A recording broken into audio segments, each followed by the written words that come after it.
I might just start by asking Tariq, when you think about the resources devoted to the question of terrorism by Western powers or by a country like the United States, what do you think accounts for their complete failure to actually deal with it? Is it a question of misunderstanding or a reluctance to relinquish those interventions or relinquish power? Well, I don't think that these wars that we have seen, the Afghan war is a partial exception, not a total exception, have much to do with terrorism. I mean, after 9/11, Condoleezza Rice in the White House turned around and said to the assembled company, including the president, vice president, and the generals, we must now use this crisis to get our way in the world. Her quoted words by a colleague who wrote a book about them, never denied. Tony Blair said virtually the same thing. And his awful book, which is out in Britain today, actually says that. And by the way, large numbers of activists in Britain have been picking up Blair's book and putting it in the crime section.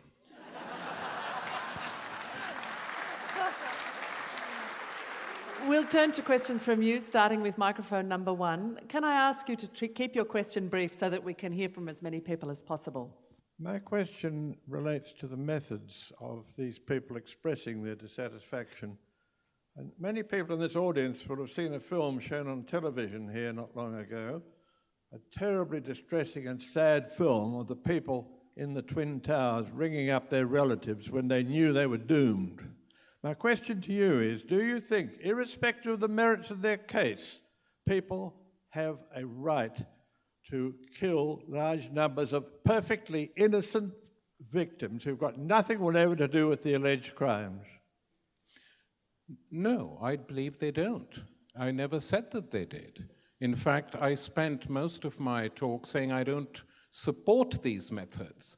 But I don't, you know, what I was trying to explain by contextualizing them historically is that there is nothing new about this, that this has been going on in the world, and it is still going on today. And obviously, all one's sympathy in those attacks were with the innocent victims who were in those buildings. But hang on. But how many people who go on and on about those innocent victims talk about the millions who've died in Iraq?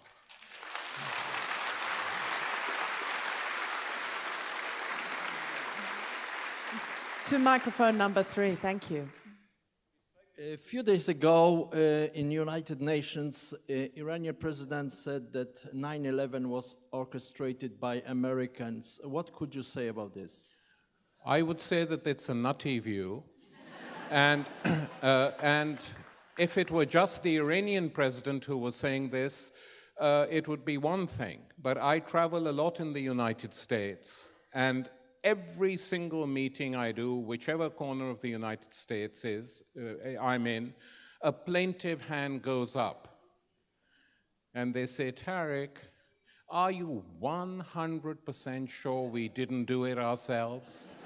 And I have to tell these brave American citizens who don't trust their government at all, yes, you didn't do it. It was done by a group of people who've admitted it, and let's now think of something else that is going on, which is more important.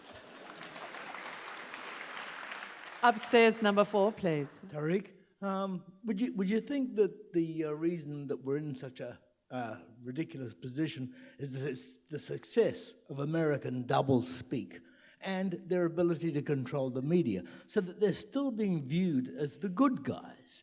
But I'm sure you've read all the stories, but it would seem that America, since the Second World War, has invaded or inveigled its way into 43 American countries and been responsible for the death of 15 million people in the last 50 years. So I've got to say, when I saw the Twin Towers came down, I felt ashamed with myself because I actually clapped. And I'm very sorry for that. I did feel sorrow for the other people, but I just thought, thank God someone slapped them in the face. Well, you know, it's Festival of Dangerous Ideas rules, people. Yeah. Good. I think your pleasure was a bit short-lived because, you know, what followed was a war on Iraq and a war on Afghanistan, and how they used that event, as Condi Rice said, to make their way in the world. And the big thing is that, you know, I know what you're saying, and the figures you say are correct. I could add to them that we don't know yet of any terrorist group which has used native peoples to experiment on. The story which has been published now of how Guatemalan Indians were infected deliberately with syphilis to test out whether penicillin worked or not by American scientists. We know of the experiments which were conducted on the Aboriginals in this country, by the way, social experimentation. This has not yet so far been done by any terrorist group, as far as I know. So if we are discussing crimes, we can, you know, carry on ad nauseum, unfortunately. But my advice is that we have to find and develop strategies which do not mimic the United States or what it does. If it does something, it doesn't mean we should operate in the same way. Obviously, when a country is invaded, whatever country, its people have the right to resist. But we shouldn't chop off hands to keep them as mementos, as has been done in the Afghan war by American soldiers, or go in and blast a house filled with women and children and say we thought they were terrorists. All these things go on, but we shouldn't, you know, whatever the provocation, behave like that. That's the difference between us and them. Agreed. Over here on my left. You said that you spoke of the 2 million killed in Iraq and the 5 million orphaned, and the destruction of infrastructure. Well, of course, the vast majority of those killed and the damage done was killed by Arabs of various factions, not by the Americans. Yet you turn around and blame the Americans. Given that you have very different standards to judge the two parties, are you scared of being called a racist?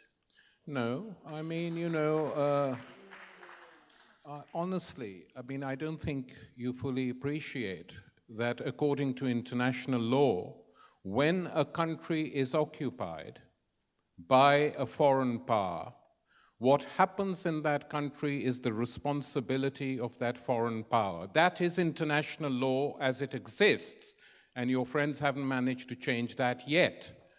So when we hear of squads created by General Petraeus and his friends to go and cleanse large districts of Baghdad by using Shia militia, what is one meant to say? That because technically they were killed by other Muslims, the Americans have no responsibility? That was not going on in the government that existed previously. You did not have confessional violence of this sort. And this is something which the Americans have to accept responsibility for, which is why when the United States responds to these charges, they don't use your, what to call it, thoughtful argument. They basically say, no, 1 million people haven't died. And then an argument begins on how many have died. That's what Bush said. He said, no, we haven't, it's not 1 million, it's about 600,000.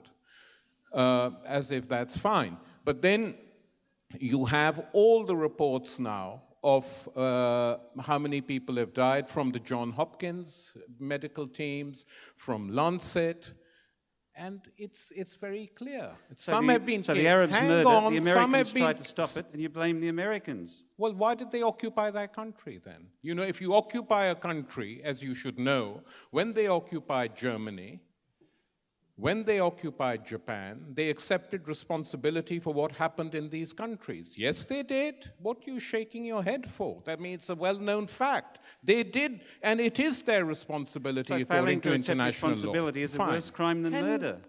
Can we, I think it's probably time to move on to give someone else a chance to talk. Over to microphone 2 on my right, please. Right. At the end of your oration, right, thank you. At the end of your oration, you stated that individual citizens should not remain passive. And this is something that comes up every single time that there's been a human atrocity.